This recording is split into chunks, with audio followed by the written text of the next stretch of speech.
gases, que vai se fundindo, inclusive, com as células maternas, né, do endométrio. Certo? A origem dele é do trofoblasto, é trofoblástica, né? E qual a função dele inicial? Né? Ele vai fazendo trocas gasosas, né, principalmente. Porque essa mãe, esse bebê, né, essa mãe ainda não tem uma placenta, não tem um órgão umbilical, né? Então o cólon, ele tem função de trocas gasosas, tá? E mesmo depois que o bebê já está bem estabelecido com placenta, é esse cólon que invade a placenta, que vai fazer a absorção de nutrientes, de oxigênio e vai canalizar ali para o cordão umbilical, né? Porque ele torna tudo livre, tá? Aí o cordão umbilical fica como a ponte, né? A passagem, tá? Então a função dele seria mais assim, de trocas gasosas mesmo, tá? E de nutrientes. Isso, a origem dele é trofoblástica.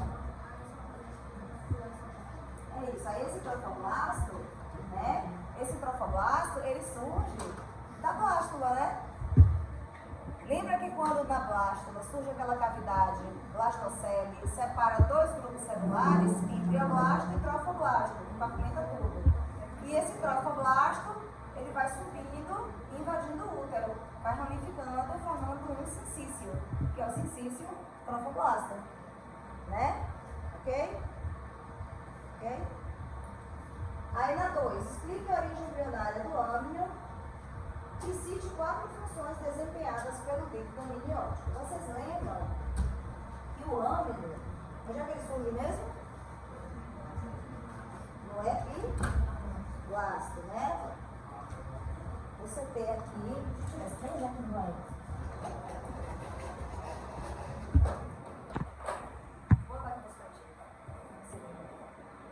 Você tem aqui, deixa eu funcionar isso aqui. O blastocisto, né? Aí quando surge aqui a blastocele, ou a cavidade blastocística, vai dividir os grupos celulares, né? Em trofoblasto, que pavimenta toda essa blástula, esse fundo oco aqui também, tudo trofoblasto. Vai fazer assim, tá, gente? Tá rápido. E embrioblasto, né? O embrioblasto tá aqui. Então vai ser o embrião mesmo, né?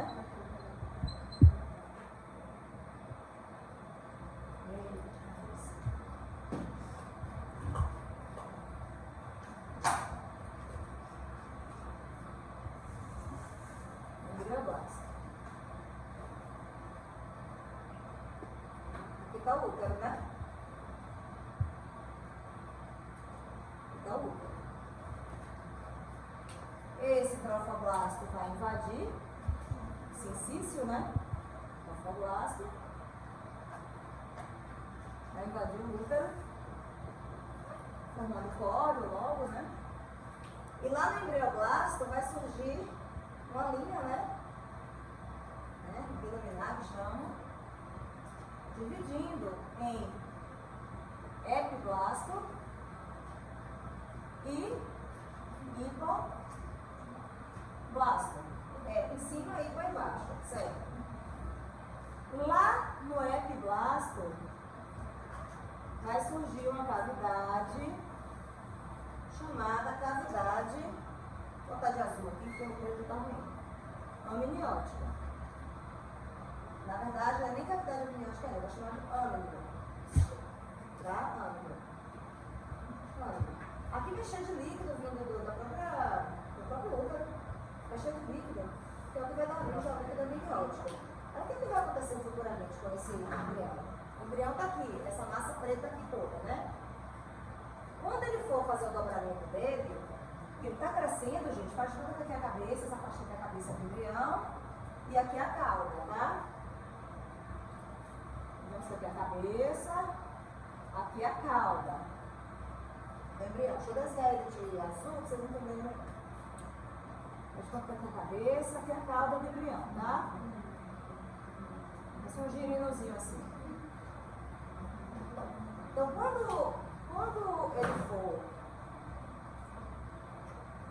ele ele tem um movimento assim, tá? Isso aqui vai fazer isso. Essa bola toda aqui vai ficar parecendo um número 8. Vai fazer isso, depois isso. Então, quando isso aqui fizer isso, esse ângulo aqui, ó, vai envolver esse bebê todinho aqui, ó. Tá vendo? Quando isso aqui vai fazer isso. Vai envolver o bebê todo, o embrião todo. Por isso que ele fica dentro do líquido amniótico, tá? Porque isso aqui faz isso. Isso aí é aquela pelinha que reveste o bebê? Quando nasce, que alguns nascem. É a bolsa amniótica, entendeu? Então isso aqui eles estão na cavidade amniótica, na bolsa amniótica. Eles vão crescer juntos, ó, vai fazer isso. Vai envolver o bebê, essa bolsa amniótica, tá? Porque esse bebê ele vai crescer tanto cefalocaudalmente, assim, ele é uma placa plana de células, tá?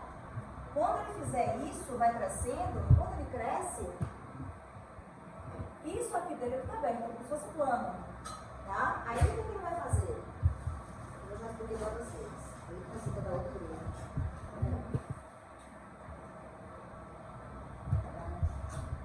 O que ele vai fazer? Aqui vai vir, ó. Ele vai fazer, né? Ele está crescendo assim. Né? Cefalocaudalmente. Mas ele vai dobrar, né? Ele vai fazer, ele tem que fechar a barriga dele e o dorso, né? Ele vai ter que fazer isso. Tem que fechar. Assim. Assim não vai começar a ver os tubos, né? A notocorda, tubo neural, né? Vai fazer isso. Ele vai fechando. Vai ficar dois buraquinhos em cima, a neurópata anterior e posterior. Ou superior e inferior. Tá? Vai ficar assim. A parte da cabeça vai ficar aberta ainda. E a parte aqui do final, isso aqui, ó, vai ficar aberto ainda. Se não fechar, gente, né? Se não fechar isso aqui, ou o cérebro vai nascer exposto, normalmente, né? A criança vai ao óbito. E se não fechar o fundo aqui da cauda, pode caracterizar, vai caracterizar uma espinha bífida, né? Isso aqui tá aqui. Mas vai ter que fechar, tá? Mas depois que ele faz isso, que ele vai se fechando, ele vai fazer isso, ó. Ele vai dobrar assim. Ele vai fazer isso. E é nessa hora aqui que o âmnio engloba ele todinho. Ó. Ele estava assim, fechou tubo neural, fez notocorda, intestino, tá? E ele vai fazer isso. Ai. Ele vai ter que dobrar para a posição fetal. Aí todos os órgãos começam a se encaixar nos seus lugares. Primeiro que quando ele faz isso, ele é plano. Quando ele faz isso, digamos que tem um pulmão aqui e outro aqui surgindo. Quando ele faz isso, ele já vai um pulmão para o lado direito e para o lado esquerdo. Então os órgãos começam a se acomodar. O coração, né, que já foi o primeiro formado aqui, dado aqui, né? Essa parte aqui, ventral, mas quando ele faz assim, está mais perto da cabeça, quando ele faz assim, o coração já vem para cá, essa região de nordestina aqui. Tá? Então, todos esses dobramentos são importantes para posicionar os órgãos. Certo? E ele vai dobrar. Você não vem viajante isso aqui, mas vocês têm que ter muita imaginação, viu, gente? Tem que imaginar. Eu tô tentando imaginar um bebê aberto assim. É porque são células, né? Plano, né?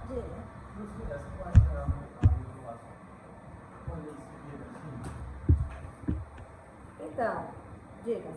Conclua. Porque ele faz a notocorda, né? Faz a notocorda, mas ele ainda pensa no plano, né? É. Quando ele faz isso aqui, né, que ele vai fazer assim, enquanto isso, tanto a tubo neural quanto a notocorda estão se fazendo. As duas estão acompanhando assim, a notocorda e o tubo neural. Estão crescendo os dois juntos. Tá indo. Mas na hora que ele faz assim, fica os tubinhos certinhos, tá? Então, aquela coisa, digamos que ele tá aqui. Aqui é a cabeça, aqui é a cauda. Tá? Aqui é a cabeça, aqui é a cauda, do bebê. A corda o tubo neural tá aqui, então a corda tá um pouquinho mais abaixo, né? As duas estão crescendo, ó. Cefalocaudalmente. Fez isso, meu amigo, virou tubo. Certinho. Esse movimento, na verdade, ele meio que acompanha, é pelo mesmo tempo, entendeu? Ele vai fazendo, vai formando. À medida que vai formando, ele vai fechando. Vai fazendo isso. Aos pouquinhos. Até chegar na cauda. Então fica todo no tubo. Tá? Não fecha tudo de vez. À medida que vai esticando a notocorda do uterário, ele vai tudo fechando. Tá? Então ele vai fazendo assim, ó. Cabeça e cauda. Fechou aqui. Aqui. Vai indo. Tá crescendo o tubo, ó. Até o final. Aqui. Tá? E aí vocês vão ver a adição dos somitos, que a gente vai ver futuramente nos derivados da mesotérmica. Os somitos são estruturas que vão crescer juntamente com a notocorda. A notocorda vai indo e os somitos são bolotinhas assim, vocês vão ver, vão sendo adicionados ao lado da notocorda para dar a estrutura do esqueleto axial mesmo. Porque a partir daqueles somitos vão sair músculos, costelas, vértebras. Aí vocês vão entender que a notocorda vai surgindo, mas ela tem apoio dos somitos. Mas isso é uma coisa para L3, tá? Vamos lá. Então, a origem embrionária do âmnio, epiblasto, e 4 funções que desempenham o líquido amniótico. Para que serve o líquido amniótico? Delícia funcional do socorro. O quê? Nutrição, proteção. Nutrição é mais o vitelo, né? Ainda nesse momento. Mas queira ou não, aquele líquido ele é muito nutritivo ainda, né? Mas quem está realmente nutrindo mesmo assim ainda é o vitelo, né? Até ele sumir, até formar a placenta. Né? Mas ok. Proteção contra choques mecânicos, manter a temperatura do bebê, maturação pulmonar, maturação do trato digestivo, né? Proteção. Proteção, claro, somos contra choques, né? Ok. Não permitir que o embrião se cole, né? Fique colado, né? Tem aderência. Certo. Professora, Oi. quando gêmeos Quando gêmeos nascem empregados, é pela falta desse... Tá. Quando gêmeos nascem colados, o que acontece, gente? A gente tem 2 tipos de gêmeos que a gente já viu, né? Nós temos o bivitelínicos, que é 2 ovócitos, né? Sendo fecundados, cada um com um espermatozoide. Aqui você pode ter, sei lá, uma menina e um menino. Cadê o Caio aí? É Na outra sala. Tá? Que são os bivitelínicos, tá? Mas aqui você tem o univitelínico, né? Nesse univitelínico monozigótico, aí na hora que faz a mórula, essa mórula, por uma questão que ninguém sabe ainda, que a ciência ainda não explica, ela vai se dividir em 2. Se dividir não, ela vai se clonar e dar origem a 2 mórulas idênticas. E nesse processo vão surgir então 2 blástulas, 2 gástrulas, 2 neurulas e o processo vai todo igual. Só que como é uma clone da outra, né? São clones, esses gêmeos eles são idênticos. Mas acontece que na hora dessa separação aqui dessa mórula, né? Ela precisa separar, ficar 2 mórulas. Para passar a serem 2 blástulas, 2 gástrulas. Na hora dessa separação aqui, pode acontecer dessa separação não acontecer totalmente. Aí não sei o que não, mas pode estar colado aqui, tá? Não acontecer totalmente. E esses gêmeos ficarem grudados por grupos celulares em alguma parte do corpo. Normalmente, esses gêmeos, que são chamados gêmeos siameses ou gêmeos chifópados, né? Chifópados, eles são presos pela cabeça, pelo ombro ou pelo abdômen. Tá? Então, às vezes você vê cabeça com cabeça, ombro com ombro, barriga com barriga, né? Abdômen com abdômen. Criança saindo de dentro de um outro. Já viu? Né? Teve um caso ele viveu 67 anos com um irmão aqui, saindo dele. O irmão tinha braços, pernas, só que era como se ele tivesse enfiado aqui dentro dele, a cabeça você não via. Você só viu assim, os braços e as pernas penduradas para fora. E ele era vivo? O outro que estava aqui? Não, viveu 67 anos. Mas o que estava aqui era morto. Ah, tá. Entendeu? Era irrigado, tudo, mas não tinha cabeça, não tinha cérebro, não tinha nada. Eram só os apêndices, braço, perna, né? Minha mãe mesmo tinha uma amiga na infância, que era a menina, era chifão aqui também. Era um em pé, a outra saía daqui, ó. Ficava de lado. A menina, as duas eram vivas. Entendeu? Mas o quê? Porque naquela época não tinha cirurgia para isso. Já tem tempo, foi sei lá, 1890, 1800 e pouco, não tinha cirurgia assim. Hoje em dia já é complicado fazer separação, porque você tem que ver se pegar alguns hospitais, toda a questão de vascularização, tem que ter muita tecnologia, né? Para ver os vasos calibrosos. É perigoso separar chifrópolis. A primeira vez que se separou chifrópolis foi pela cabeça, né?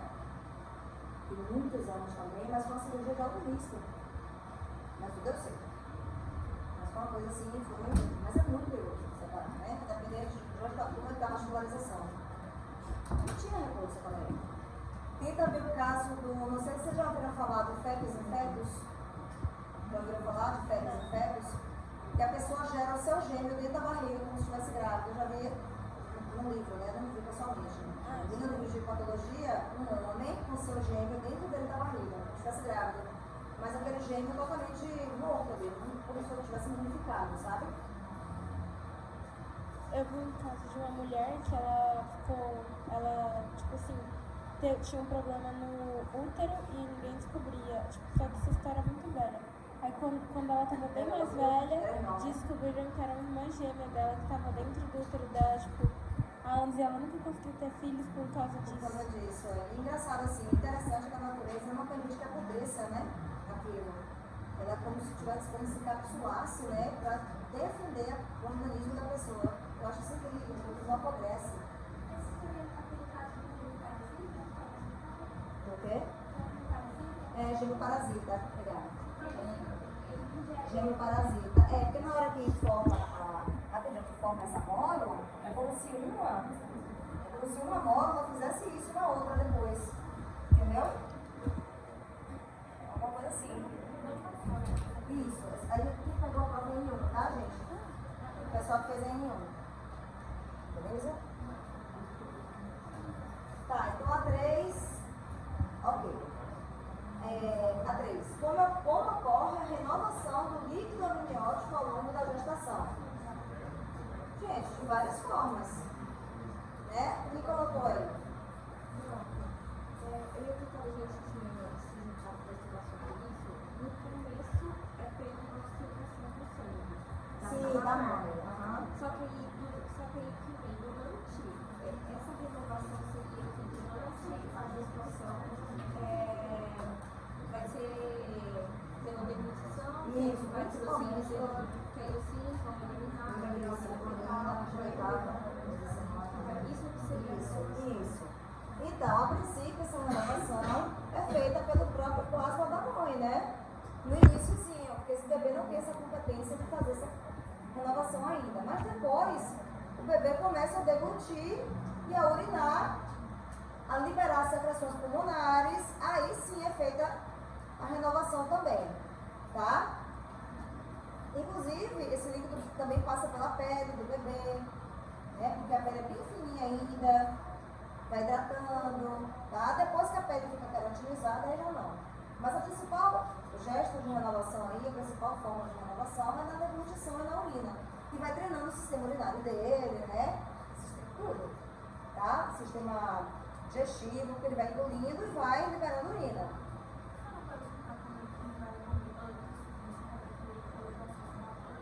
Isso, a princípio, a mãe, ela libera, através do plasma da mãe, é que vai fazendo a renovação do líquido amniótico, no início. Depois o bebê assume mais essa função, principalmente com a deglutição, tá? Ok? Ok? Vamos lá. Qual a diferença entre oligodrâmina e polidrâmina? Existe duas causas de cada condição. Oligo é algo que é muito pequeno, poli é algo que é muito. Né? Então, oligodrâmina, quando a mãe tem pouco líquido amniótico. E isso pode causar complicações para o feto, óbvio. Né? Porque a quantidade de líquido amniótico tem que ser adequada de acordo com a semana gestacional. Então, se tem pouco líquido, essa criança, ela pode ter aderência, ela não pode estar deglutindo adequadamente, uma quantidade por dia adequada. Desculpa, ele tá doido, viu? Ele está mexendo sozinho. Ah, tem alguém mexendo no notebook, Cadê a menina do... Mas tem outra pessoa agora, que selecionou tudo aqui agora, desceu. Tem alguém que está... Deixa eu tirar isso aqui. Deixa eu ver se é alguém mexendo aí, que já está tudo dentro do seu. Deixa eu ver. É Bluetooth esse aí, é? Ah, tá. Então, peraí, deixa eu desligar o Bluetooth.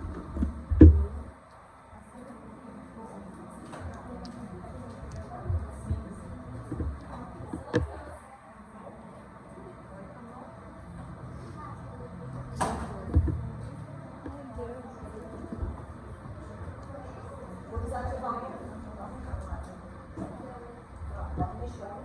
Você tem que ligar ele antes de conectar, tá? Então, o que é que pode causar? Quem respondeu aí? O que é que pode causar oligodrâmio?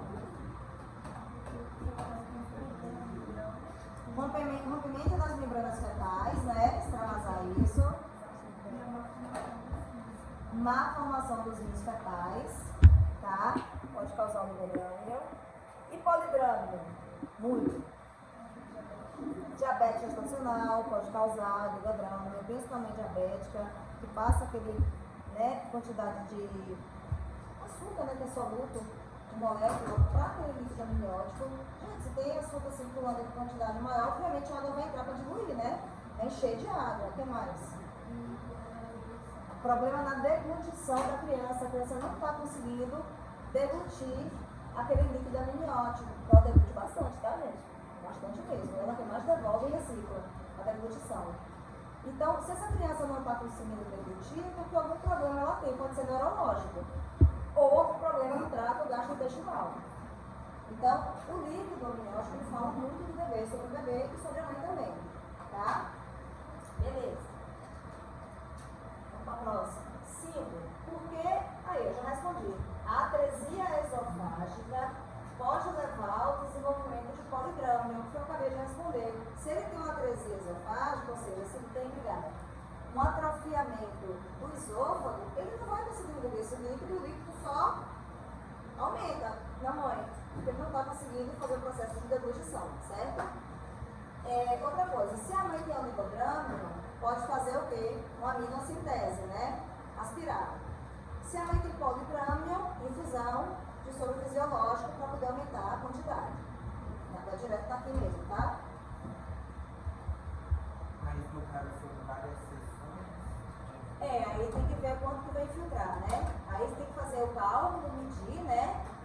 Como hoje em dia já tem equipamentos que fazem, né? A medição, antigamente era só na fita, aí dá para ter uma noção de quanto vai precisar. Uma bolsa, 2 bolsas, né? 3 bolsas, 15 ml, 1 litro, 1 litro e meio, aí tem que ver, tá?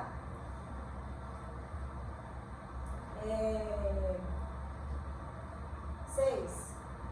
Quais são as principais consequências do oligodrâmio para o desenvolvimento fetal? O que pode causar para o bebê se a mãe tiver com oligodrâmio? A gente falou também, né? Aderência.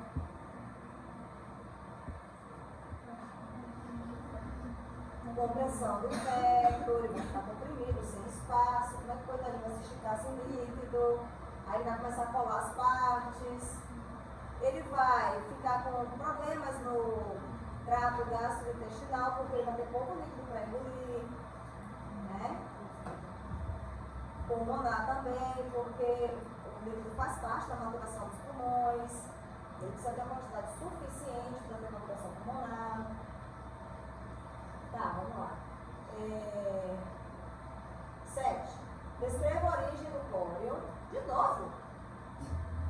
E explique sua participação na formação da placenta. De novo, mesma pergunta, gente. O córeo tem origem trofoblástica e ele participa na placenta, né? Ele vai invadir ali, na verdade, ele vai participar da formação da placenta, principalmente ele, e ele vai participar das trocas sexuosas.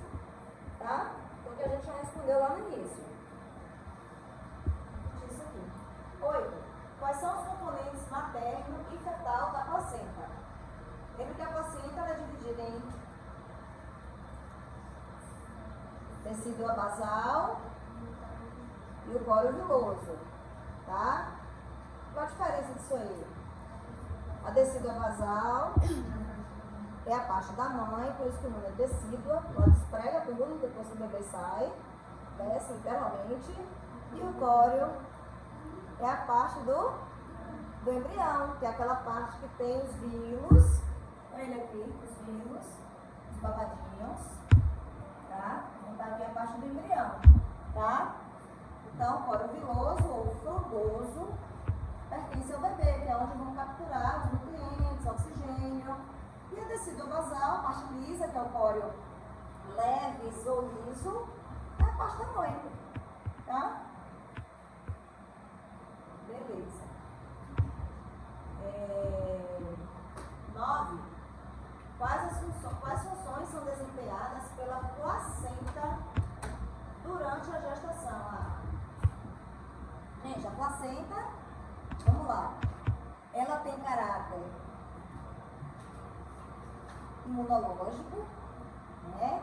Ela vai proteger, ela vai permitir que se passem proteínas, né, que são as imunoglobulinas, para que possa passar toda aquela imunidade que a mãe já conhece, né, para seu bebê. O que mais? Nutrição, né, porque a partir dali que o córeo, né, vai jogar tudo ali do cordão umbilical, vai passar, porque a gente, a placenta é esse órgão aqui do nosso endométrio. E de vasos sanguíneos, todo nutriente de oxigênio vai passar por ali, pela placenta, tá? E vai canalizar para o cordão umbilical. O que mais?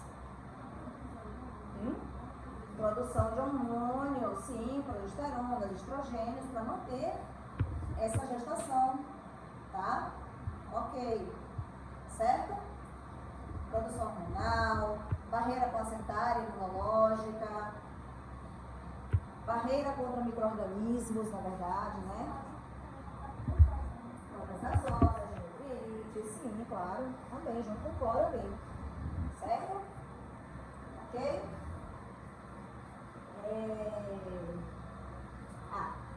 10. Qual imunoglobulina atravessa a placenta? Explica a importância desse mecanismo para o recém-nascido. Se lembra que a imunoglobulina é aquela proteínazinha que tem, que eu não sei desenhar, mas é assim, no formato de Y, tá? No formato de Y. E a que vai passar, apesar dela ser grande, é a IgG, porque ela é uma imunoglobulina de memória. Então, a memória imunológica que a mãe tem já vai passando para o filho, né? Ali para o filho mesmo, né? Pela placenta. Então, o menino já nasce meio que espertinho com a imunidade inata dele, tá? Mas como que esse IgG passa? Pela placenta.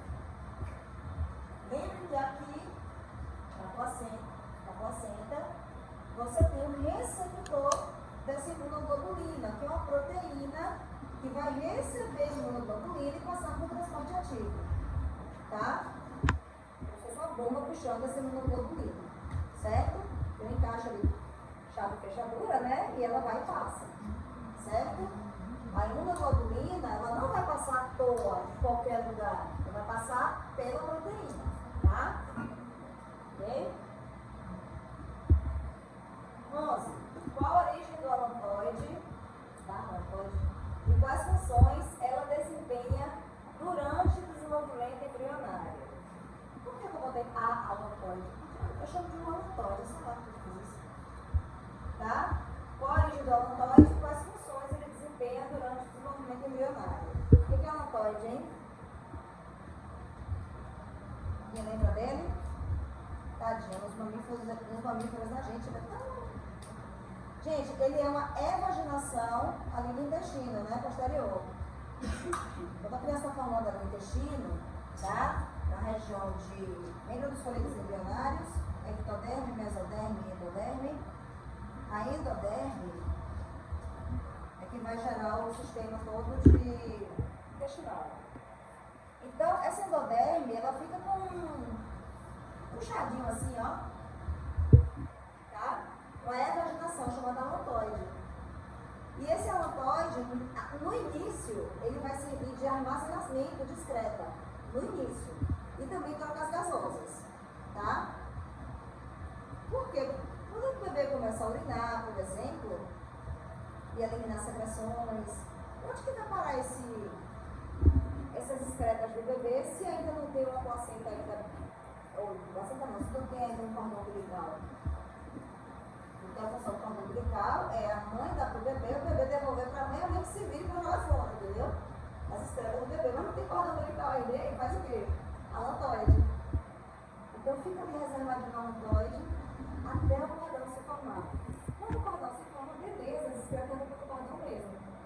O alantoide vai sofrer atresia, vai ser diminuído e vai se incorporar, inclusive, a formação do cordão, tá? Vai participar também. Mas no início, o alantoide tem essa função de segurar um pouquinho essas excretas e também participar das trocas gasosas junto com o cóleo, tá? Até o cordão umbilical ficar formado. Ok? Beleza. Aí a outra pergunta tem a ver com o alantoide, que é úraco. Qual alteração pode ocorrer quando essa estrutura não sofre regressão adequada? Lembra do úraco? O úraco do... Quem fala disso? Dobri, né? Fala? Ele fala do úraco, né? Então, o úraco o que é isso?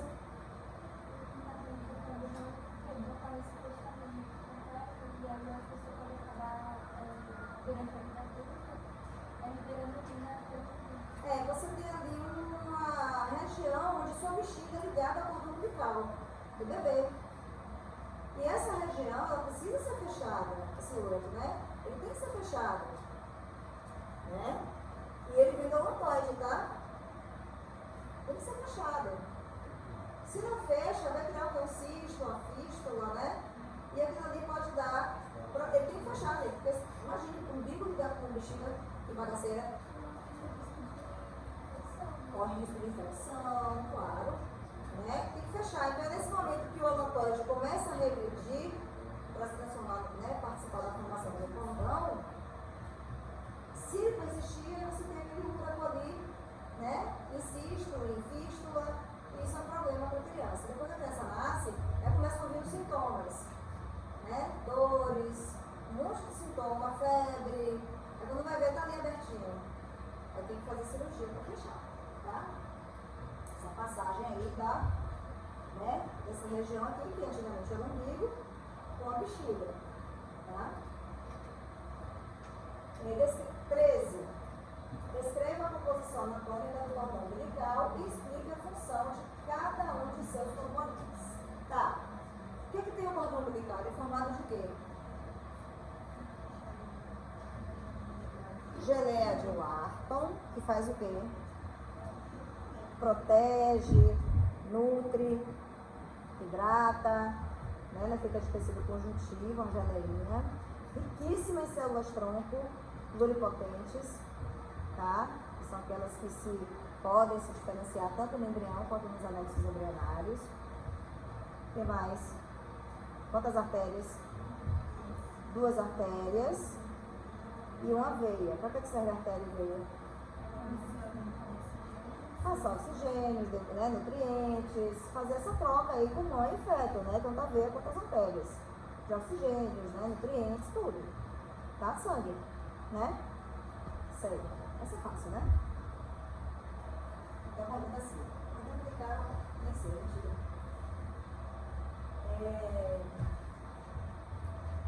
Aí vem células tronco. Diferencie células tronco de TOT, plures, multipotentes e onipotentes. As 4 primeiras. TPM, né? TOT, as 2 primeiras. TOT, plure e multi, que é TPM. Tem onipotente também, mas ainda tem aquela oligopotente, lembra? Mas eu não lembro se eu cobrei isso na prova, não. A oligo. Mas enfim, tem, né? A gente até viu. Mas enfim. Dá uma diferenciada aí nas TOT, PURI e oligo. Essa geleia de Wharton tem bastante onipotente, não. Tem bastante TOT potente, né? Na verdade. Que é a mais, a TOT potente. Desculpa, até falei pluripotente, mas é TOT potente. Que a geleia de Wharton possui, tá? É mais TOT potente. Tá. O que é totipotente? São aquelas células tronco que o quê?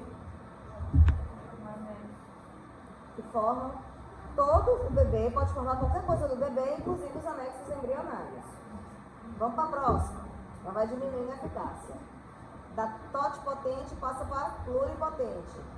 Pode formar também qualquer coisa no embrião, menos os anexos embrionários. Agora multi. São de uma mesma família, de uma linhagem, né? Forma a maioria das células do corpo, mas não dá para fazer tudo do embrião, muito menos anexos. E as multipotentes? Quem respondeu aí? Não fizeram questionário, não?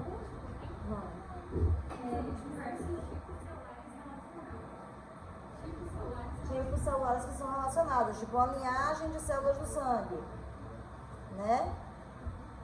Linhagem leucocitária, todos os leucócitos. E as aquelas oligopotentes, unipotentes? As uni. Formam um único tipo de célula. Tipo, vocês já estão vendo isto, né? Células que dão do pericôndrio que vão dar origem a condroblastos. Aquelas células que estão no pericôndrio, né? Que são células mesenquimais, que estão no pericôndrio, só vão dar origem a condroblasto. Não vão dar origem a neurônio, não vão dar origem a osteoblasto, não. Se elas estão no pericôndrio, elas vão dar origem somente a condroblastos. Tá? Aquelas que estão no, sei lá, periósteo, lá, no tecido ósseo, só vão dar origem a osteoblastos. A osteoblastos. Então são específicas. Tá? E vai diminuindo a função, elas vão ficando mais específicas. De TOT, né, até ali chegar em unipotente e vão ficando bem específicas, tá? O que mais?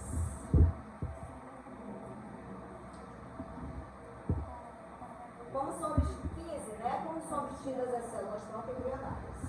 Cite uma vantagem terapêutica e um desafio biológico em relação ao seu uso. Gente, célula tronco embrionária, a gente falou aqui que tem que seguir um código de ética, né? Tem uma normativa, tem leis que regem, a CNBio, as leis de biossegurança, que regem essa extração de células tronco, não é? Eu vou aspirar você, vou fazer uma fertilização in vitro e vou usar. Não é bem assim, não. Então, digamos, aquela mulher que vem tentando engravidar por inseminação artificial, digamos, aspira 5 ovócitos.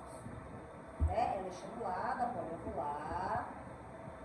Digamos que 3 ovócitos foram liberados. Vai lá, o pesquisador aspira. Ok. Vai para o meio de cultura, né? Com quadro nutritivo, né? Onde ali você vai ter padrões de crescimento.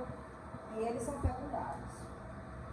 Todos, quando vão virar blastocisto, todos deram certo. Conseguiram passar para mórula, blástula, ok, vão ser inseridos na mulher. Normalmente vingam 2, 3, 1, até vingam 5, ótimo. Tá? Coitada da mulher, mas ótimo, tá? Ok. Mas aí no momento em que você está ali fazendo a pesquisa, né, na placa, e você perceber que aquele zigoto não evolui, ele não tem o poder de mitose, ele não consegue gerar uma blástula e evoluir, né, fazer uma blástula, fez uma mórula, uma blástula e não vai. Ele não consegue mais. De repente ele para na mórula e ele não tem esse poder mais. Você vê que o embrião que é inviável. Aí sim, esse pode ser utilizado. Desde que a mãe esteja de acordo, obviamente, né, gente? Tem que ter todo o termo de consentimento, livre, esclarecido, assinar, tá? Que caso esse embrião não progrida, se pode ser usado para pesquisa, se ela faz o crivo dela, sim ou não. Se não, descarte. Se sim, vai para pesquisa. Certo?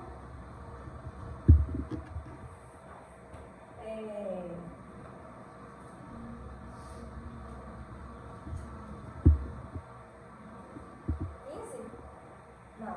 16? semiótica é considerada essencial para a maturação pulmonar fetal. Na função da planta, voltei para o líquido. Alguém respondeu essa?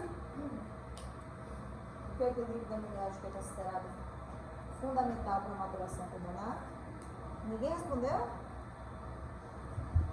Eu coloquei, porque permite que o feto realize os movimentos respiratórios e mantenha a expansão adequada das vias aéreas Para ele manter a expansão, né, ele vai treinando o movimento respiratório. Claro que o pulmão dele não expande, porque ele não respira e só que os alveolares não podem se expandir ali dentro, senão ele morre afogado, né? Mas assim, é o movimento respiratório. Assim como o trato gastrointestinal está também se movimentando, treinando a peristalse, os músculos respiratórios, né? Toda a parte respiratória também está em treinamento, com aquele líquido amniótico passando ali, fazendo a expansão dos capilares de tudo. Só que os pulmões não são cheios ainda, eles estão em atelectasia, né? Eles estão coladinhos ainda. Depois que essa criança nasce, que a gente vai ver, esses pulmões se expandem quando ela já está fora da barriga, sem correr o risco de aspirar o líquido, tá? Mas isso é uma coisa para N3. Mas é para manter realmente esse treinamento aí dos movimentos respiratórios, tá? Essa maturação aí. Aí voltamos para as células tronco. A 16 está meio fora do lugar aí. 17. As células troncos presentes na geleia de Wharton, do cordão umbilical, têm despertado grande interesse na medicina regenerativa. Explique por que essas células são consideradas promissoras para aplicação terapêutica. Gente, porque na geleia de Wharton você tem células totipotentes, que são células que podem se diferenciar em qualquer célula do embrião, inclusive dos anexos embrionários. Ela pode tudo. E também, essas células da geleia de Wharton são células, na verdade, que não conferem reação de hipersensibilidade quando tem uma transferência. Porque ainda assim, sendo células tronco, gente, você já vai passar de uma pessoa para outra, você tem material genético de outra pessoa. Entendeu? Você vai ter uma reação, certo? Isso tem que ser muito bem tratado, né?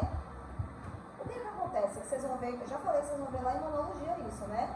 Que é o sistema HLA, que é o antígeno do leucocitário humano, que é o mesmo do complexo NHC, que é o complexo maior de histocompatibilidade.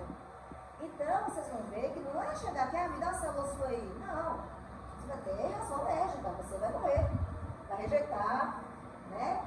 Me machuquei, eu não penso sua prova. Toma aqui, me dá sua pele aqui e bota aqui em mim. Não vai dar certo, gente. Vai rejeitar. Então, as células são a mesma coisa. Só que na geleia de Wharton tem essas células que não causam rejeição.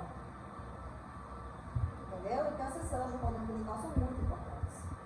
Elas são livres de rejeição, tá? Não dão rejeição. Essa é o filé, é o miolo da paleta. Uma carnezinha assim, bem, sabe? De primeirinha mesmo, tá? Mas não vai botar com o miolo da paleta na prova não, pelo amor de Deus. Você vai ser disso, porque ela não vai, viu? Você disse se sala, não, gente, é só... explique por que o saco uterino é mais importante nas primeiras semanas da gestação do que nos períodos posteriores. Essa tá de graça, né? Porque o saco uterino é quem vai fazer toda a nutrição do embrião até estabelecer a placenta. Depois ele não tem sentido mais, se a placenta que está fazendo toda a parte de nutrição e oxigenação. É o saco uterino, camisa do saco, né? Literalmente.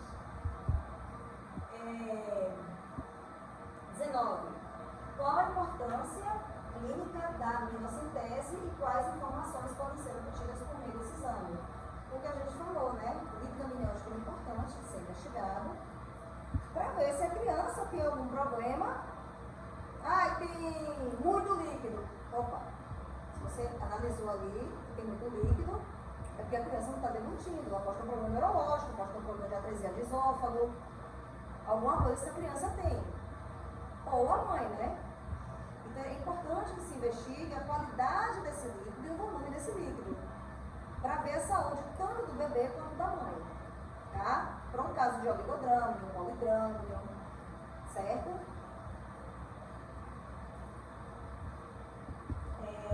20.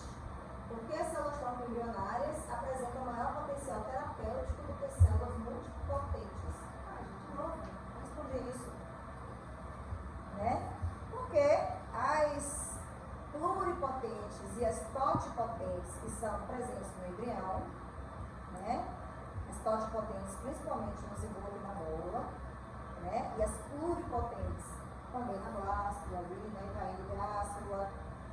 Elas são mais, elas têm maior potencial terapêutico porque exatamente elas podem, tanto a pluri quanto a multi, elas podem originar todos os tecidos do corpo humano. Todos. Sendo que a TOT, todos os tecidos mais anexos embrionários e as pluripotentes, todos os tecidos, com exceção dos anexos. Então, realmente, elas têm maior potencial terapêutico, óbvio, né? Professora, a pluri é da blástula? Blástula, pluri, tá? A gente pega a TOT potente, que é aquela bam, que gera até os anexos, pega com zigoto e módula. Depois, não que na blástula não tenha TOT, mas a quantidade cai drasticamente, tá? Aí fica para pluri, pode gerar qualquer coisa no embrião. Por que o pesquisador prefere trabalhar com a blástula? Porque o pesquisador não tem interesse em fazer anexos embrionários. O pesquisador tem interesse em fazer tecidos humanos. Então pega a blástula que tem maior quantidade de células, tem 250 células. A módula tem 30 e poucas células. 50 e poucas, né? Pega uma blástula.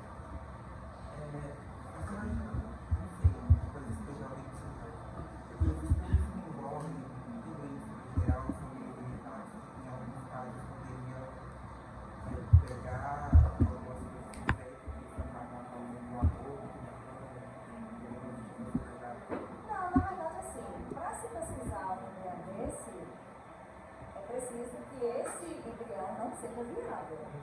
Não pode jamais, por questões éticas, você pegar um embrião viável e fazer pesquisa. Isso nunca. Nunca. Não sei se eu te respondi, se isso foi essa pergunta. Você não pode, você só vai usar esses embriões que estão ali em placa, sendo cultivados, e aqueles que não progrediram para a próxima etapa. Eles são inviáveis, não conseguem para nada, é lixo, literalmente. É descarte. Aí você pode usar. Mas ainda assim, ele é cheio de células tronco. Entendeu? Mas ele não consegue evoluir. Passar para blástula, neuro e formar o indivíduo. Ainda assim, o que for constatado no início, ele tem que ficar em criogenia por pelo menos 2 anos. Parado. Até poder usar. Mas você não pode simplesmente chegar numa mulher, aspirar um embrião e falar, usar esse embrião para teste. Não pode. Tá? Pode. E mesmo que ele esteja em placa, isso aqui deu certo, isso aqui vai virar um bebê. Você jamais pode usar ele na pesquisa. Cultivar ele, entendeu? Até virar um bebê. O que já aconteceu, né? Onde foi? Eu não lembro. Foi em algum país desses que não tem direitos humanos. Não sei se foi Tailândia. 2 crianças que eles fizeram em laboratório. Só que assim, gente, é lindo, tá? Eu acho lindo. Totalmente antiético, assim, pra gente, né? Porque a gente tem a questão dos direitos humanos, tudo assim. E nunca foi país, gente. Mas eles fizeram 2 crianças que não têm um receptor para HIV. Ai, que lindo! Essas crianças nunca vão ter HIV na vida. Isso é fantástico. Eu não lembro onde foi, mas é um lugar que não tem direitos humanos. É assim, a China, acho que foi China, não sei. Acho que foi na China. China tá lindo. Depois eu vou ver se eu consigo ver esse artigo. Gente, as crianças não têm receptor para HIV, isso é lindo. Imagina. Feitinhas. Entendeu? Sem receptor de HIV no linfócito tem. Né? Isso é bom. Mas aqui não pode fazer isso, tá? Porque as crianças estão bem obrigadas. Mas assim, é tudo uma questão cultural, tá? A pesquisa, gente, a ciência, você sabe que ela, há muito tempo, e ainda se bate muito com a religião, né? E como ainda nós somos um país ainda assim muito rotulado com religiões, e as religiões, elas muitas que é muito coisa, né, assim, aquela coisa, né, divino, não sei o quê. Mas, gente, olha o ganho disso aí para a ciência. As pessoas já nascerem sem um HIV. Que é também tem que ser feito e mostrado. Então, vamos lá.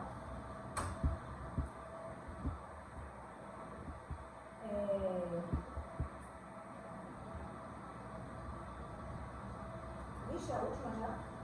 21. Explica o principal dilema. É esse, que eu estou falando aqui, o dilema bioético relacionado à utilização de células embrionárias em pesquisas científicas. É exatamente esse. É você estar lidando com um ser humano, ali com um grupo de células que pode se tornar um ser humano. Só que nossa legislação não permite que aquele grupo de células que vai ser manipulado vá se tornar um ser humano. Porque ele tem defeito, ele não consegue evoluir nas suas mitoses. Não. O dilema bioético é esse. A ciência quer fazer para poder acontecer e salvar vidas, porque estudo de célula salva vidas. Em contrapartida, tem aqueles segmentos religiosos, muitas vezes, né, que acham aquilo abominável, que aquilo poderia ser um ser humano. Gente, mas não vai ser um ser humano. Ele vai para o descarte. Né? Mas o meu dilema, aquela coisa, né? Que absurdo, você pode estar aberta, não sei o quê. Pelo contrário, né? Se deu da inteligência, tem que aproveitar e usar. Né? Eu acho que acabou, né? Gente, a célula, a prova de vocês está focada nisso, tá? Está focada nesse questionário. Revisem essas questões, busquem informações na internet, de repente, se vocês quiserem saber um pouco mais, né? Mas a prova, esse questionário, literalmente, salvou a prova, tá? Tá bem assim. Outra coisa que a gente tem que fazer é fechar o caso 4, tá? Não deu tempo para fazer isso na outra turma, você acredita que eu vou fazer? Bala, viu? Eu vou ter que levar um relatório. Mas os de vocês que estão todos os componentes dos grupos aqui, são 7 grupos? São? Então, só fechar assim em geral, tá, gente? Só para ver o que vocês responderam, para não ficar muito também extenso. Vocês ficaram com a massa cheia aí. Vocês já começaram, até começar esse programa de vocês, semana que vem, né? Semana que vem. Começa primeiro com a senhora. Começa a minha? Aham.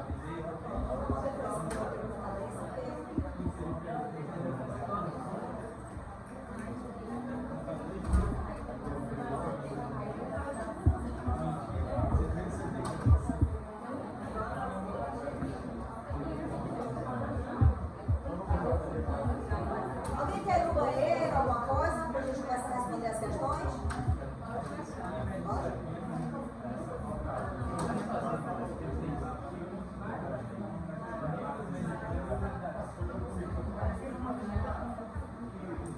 O grupo 1 tá aí? Tá? Gente, eu vou perguntar para o grupo 1 a primeira pergunta, tá? O outro grupo, se quiser acrescentar, já vai acrescentando, tá? Só que aí vocês têm que responder alto para todo mundo ouvir, tá? Isso é emocionado.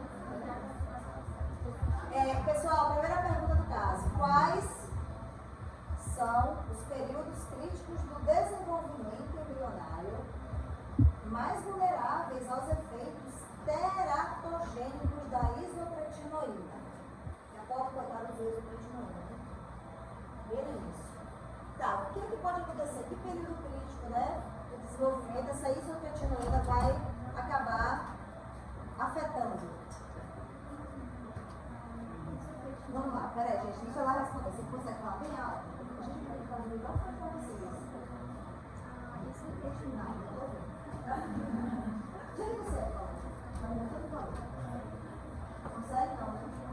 Eu nem posso, né? Essa é a próxima. Você quer ficar aqui na frente? Não? Você quer? Alguém mais quer? Você quer que eu leia? Você não pode. Você pode. Você está Você está no simpósio. Aí você, econométrica, você vai chegar, vai ter que falar boa tarde a todos, a isotretinoína. E aí, como é que vai fazer?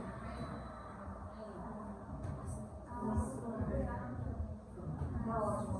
A gente vai fazer rapidinho para a gente negociar aqui, tá? Vai.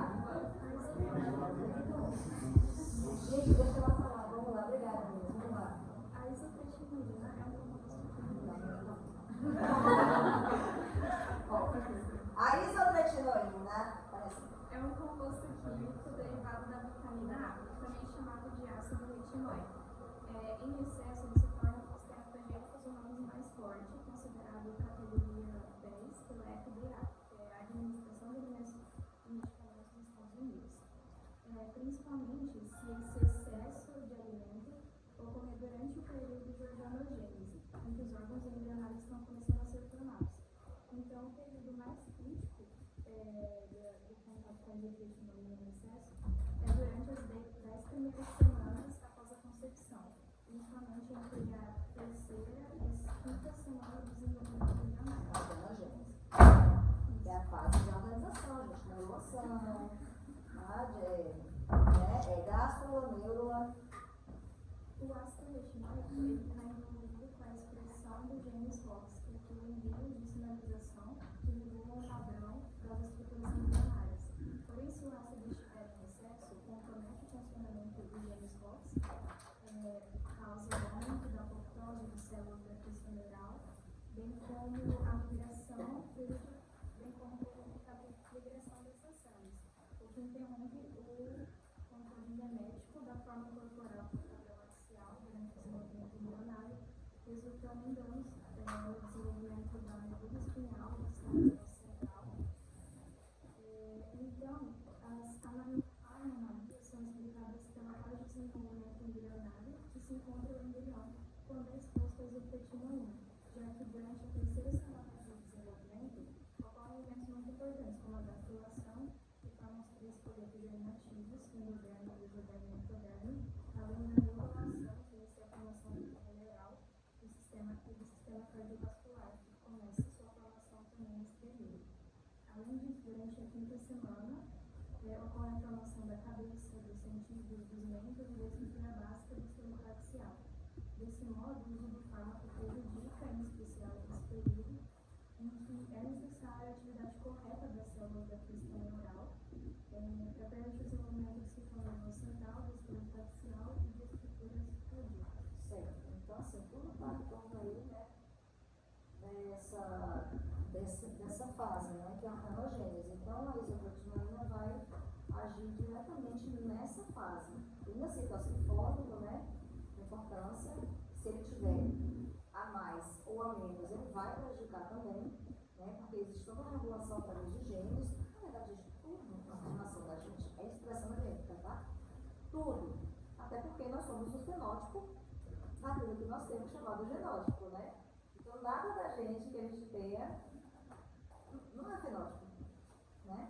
Então, assim, sempre o gene se expressando. Qualquer mutação, qualquer interferência, tipo da isotretinoína, pode gerar problema nessa expressão gênica, uma falha na expressão gênica que vai afetar diretamente a fase de organogênese, que seria a fase da formação dos folículos embrionários. Imagina formando um ectoderme defeituoso, um mesoderme, endoderme já era, que a partir daí são todos os órgãos, os sistemas, tudo do indivíduo, né? Assim, os órgãos, sistemas. E neurulação, imagina, formação tudo neural.